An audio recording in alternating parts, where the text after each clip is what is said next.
Hello everyone, welcome to this channel. In today's video, I'm going to teach you about the word formation.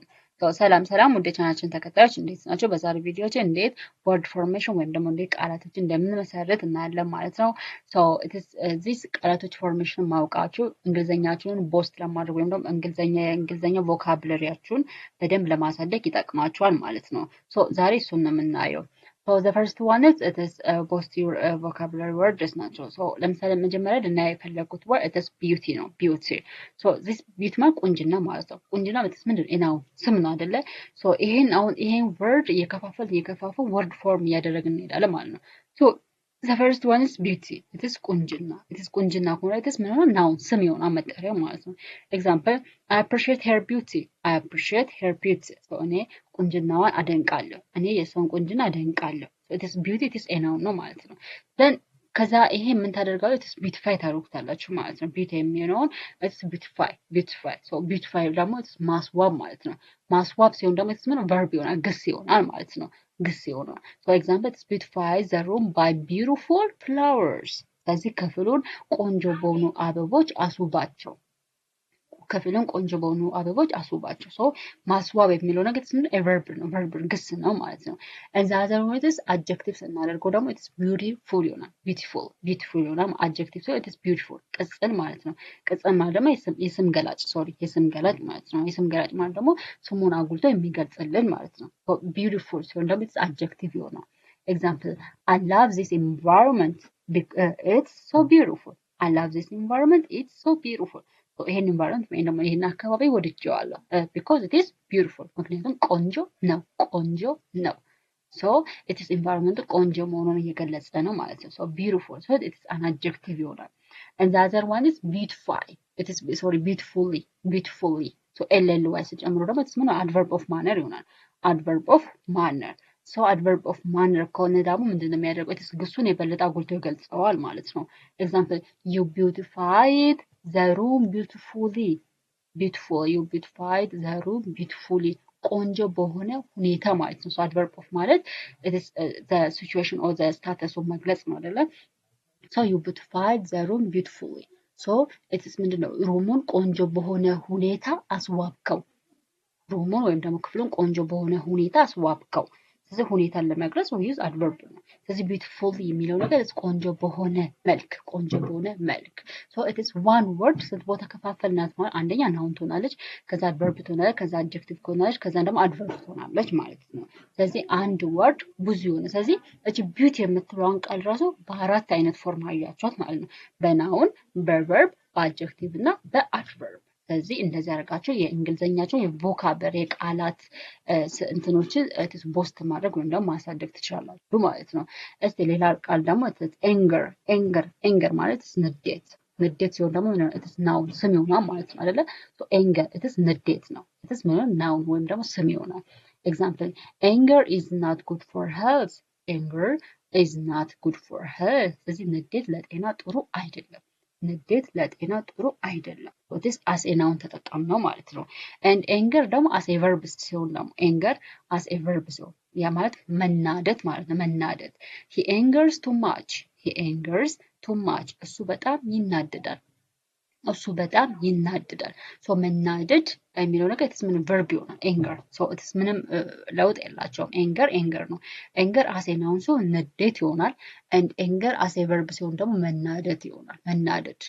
he angers too much እሱ በጣም ይናደዳል። and the other is it is angry as an adjective ማለት ነው። angry as an adjective ስለዚህ አርዋይ እናደርገውና angry as an adjective ወይም ደግሞ የስም ገላጭ ሲሆን ማለት ነው። angry as an adjective ማለት ነው። are you angry with me? በእኔ ተናደህብኛል? it is an adjective ሲያገለግል and angerly ሲሆን ደግሞ it is an adverb ያገለግላል ማለት ነው። እንደ ተውሳከ ግስ ሲያገለግል ደግሞ it is angerly ይሆናል ማለት ነው። don't talk me angerly ሲባል adverb ሲባል ምንድነው? ለምሳሌ ያ ግሱን አጉልቶ የሚገልጽ ነው አይደለ? ለምሳሌ don't talk me angerly እኔን በንዴት አታናግረኝ። አን አክሽኑ እንዴት እንደተፈጸመ ይነግረናል ማለት ነው። ስለዚህ don't talk to me angerly እኔን በንዴት አታናግረኝ። የሚለው ነገር ደግሞ anger it is an adverb ይሆናል ማለት ነው ስለዚህ anger angry and angerly angry and angerly as an adverb ነው angry as an adjective and anger as a verb and anger as a noun ማለት ነው ስለዚህ ባንዴው አራት ቃላቶችን አወቃችሁ ማለት ነው and the other example ደግሞ it is educate ነው educate ምንድነው it is መማር አይደለ educate መማር ነው መማር so መማር ከሆነ ደግሞ it is as an verb ማለት ነው እንደ verb it is educate it is መማር ነው it is as a verb ወይም as a guess ማለት ነው so it educates children example it educates children so ልጆችን ያስተምራል it educates children so ልጆችን ያስተምራል so it is educate it is as a verb ማለት ነው and educator ደግሞ ተማሪ እንደማለት ነው ወይም ደግሞ ተመራማሪ እንደማለት ነው so ተማሪ ሲባል ደግሞ it is as a noun ማለት ነው as a noun እንደ ስም ማለት ነው so educate it is educator it is ተማሪ ስለዚህ as a noun ደግሞ as እንደ ስም ይሆናል ማለት እንደ መጠሪያ example I am the best educator sorry it is educator ማለት is አስተማሪ ማለት ነው አስተማሪ so አስተማሪ ሲባል ደግሞ ምንድነው መጠሪያ ነው ስም ነው ማለት ነው ስለዚህ it's as a noun ያገለግላል ማለት ነው so I am the best educator ሲባል እኔ ጎበዝ አስተማሪ ነኝ so or he is the best educator or she is the best educator in her class or in her school ስለዚህ እሷ በትምህርት ቤታቸው ጎበዝ አስተማሪ ናት so educator ሲሆን it's አስተማሪ so that is noun ይሆናል ስም ይሆናል ማለት ነው that is educational so educational ሲሆን ደግሞ it's adjective ይሆናል ማለት ነው educational ሲባል አስተማሪ የሆነ ነገር ለምሳሌ this video is educational ይህ ቪዲዮ አስተማሪ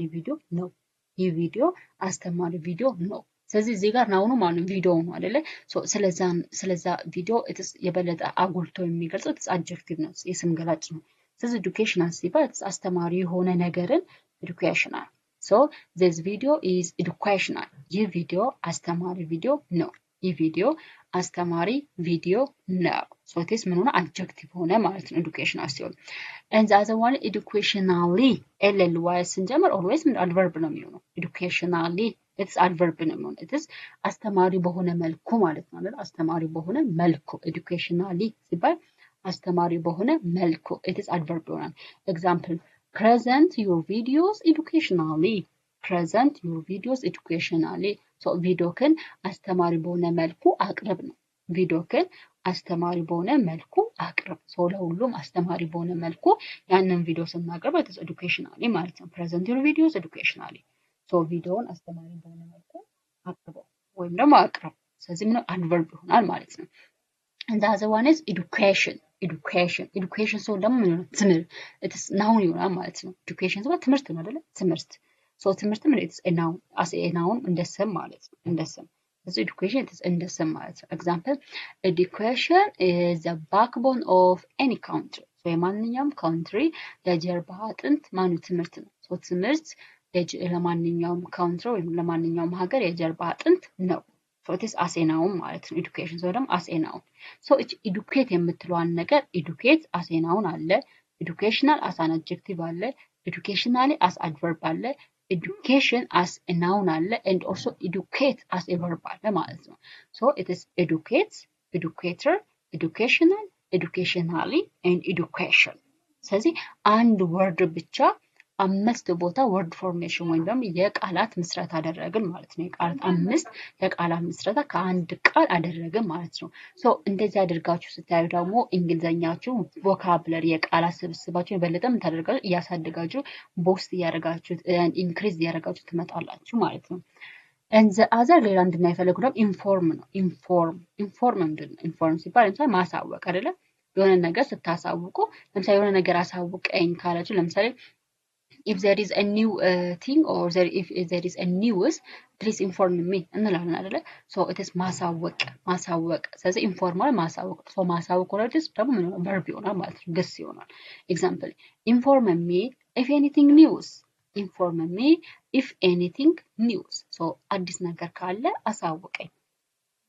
ነገር ካለ አሳውቀኝ so it is inform ማለት is a verb ይሆናል ማለት ነው and the other one is information ደግሞ መረጃ ምንድነው? it is a noun ስም ነው ማለት ነው። so it is information it is a noun so ከአንድ ወርድ ሌላ ነገር ፈጠረ ማለት ነው። information it is a noun ስም ነው። ለምሳሌ I am out of information I am out of information እኔ ከመረጃ ውጪ ነኝ እኔ ከመረጃ ውጪ ነኝ so information ማለት it is a noun ይሆናል ማለት ነው። and informer ደግሞ it is የሚያሳውቅ ሰው ማለት as a person ማለት ነው። as a person informer ለምሳሌ he is an informer so እሱ መረጃ ሰጪ ነው ወይም ደግሞ እሱ መረጃ ቀባይ ነው so የሆነ ነገር መረጃ ስናቀበል it's informer ይባላል። so he is an informer እሱ መረጃ ቀባይ ነው so I don't believe him because he is an informer so እኔ እሱን አላምነውም because እሱ ምንድነው መረጃ ቀባይ ነው ልንል እንችላለን ማለት ስለዚህ informer it is መረጃ ቀባይ as a person ማለት ነው። the other one is informative በቃ የሆነ ጠቃሚ የሆነ ነገር ወይም ደግሞ መረጃ ሰጪ የሆነ ነገር it is informative ይባላል። ለምሳሌ this report is informative so ይሄ ሪፖርት it is መረጃ ሰጪ ነው ወይም ደግሞ ይሄ ሪፖርት ጠቃሚ ነው so this report is informative so በውስጡ ምን አለ ማለት ኢንፎርሜሽን ይዟል ማለት ነው። ጠቃሚውን ኢንፎርሜሽኖች ይዟል ማለት ነው። ኢንፎርማቲቭ ሲባል it is መረጃ ሰጪ የሆነ ነገር ወይም ደግሞ የሆነ እውቀት ነገር ሰጪ የሆነ ነገር ኢንፎርማቲቭ ይባላል።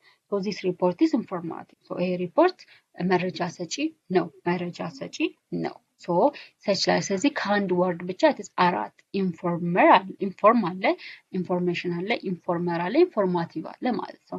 so እንደዚህ እያደረጋችሁ ቃልን ከቃል እያባዛችሁ ብዙ አይነት ቃላቶችን መመስረት ከዛም በኋላ የእንግሊዝኛ ቮካብለሪ ወርዶችን ቦስት ማድረግ ወይም ደግሞ ቮካብለሪያቸው የቃል ስብስባችሁን ማሳደግ ትችላላችሁ ማለት ነው። ወርድ ኢንፎርሜሽን ማለት ከቃልን ከቃል መመስረት ማለት ይሄ ነው። አንድ ቃል ላይ ያንን ቃል እያባዛችሁ as an adjective as a verb as a noun as adverb as a pronoun ምናምን እንደዚህ እየፈጠራችሁ መሄድ ትችላላችሁ ማለት ነው። የዛሬ ትምህርታችን ይህን ይመስላል። ወርድ ፎርሜሽን ይህን ይመስላል ማለት ነው። ሌሎች ወርድ ፎርሜሽን ኤግዛምፕሎች እንዳመጣላችሁ ከፈለጋችሁ ፕሊዝ ኢን ኮሜንት ሴክሽን ሌላም ወርድ ፎርሜሽን ፓርት 2 ይሰራልኝ በሉ ማለት ነው። አመሰግናለሁ እስከ ቪዲዮ መጨረሻ ድረስ አብራችሁን ስላላችሁ። ይህን ቪዲዮ ደግሞ አትሊስት ፎር 2 ሚኒትስ እያያችሁ እንዲሁም ደግሞ ሌሎች እንዲደርስ ሼር አድርጉላቸው። እወዳቸዋለሁ። በሌላው ቪዲዮ እስከምንገናኝ ድረስ see you bye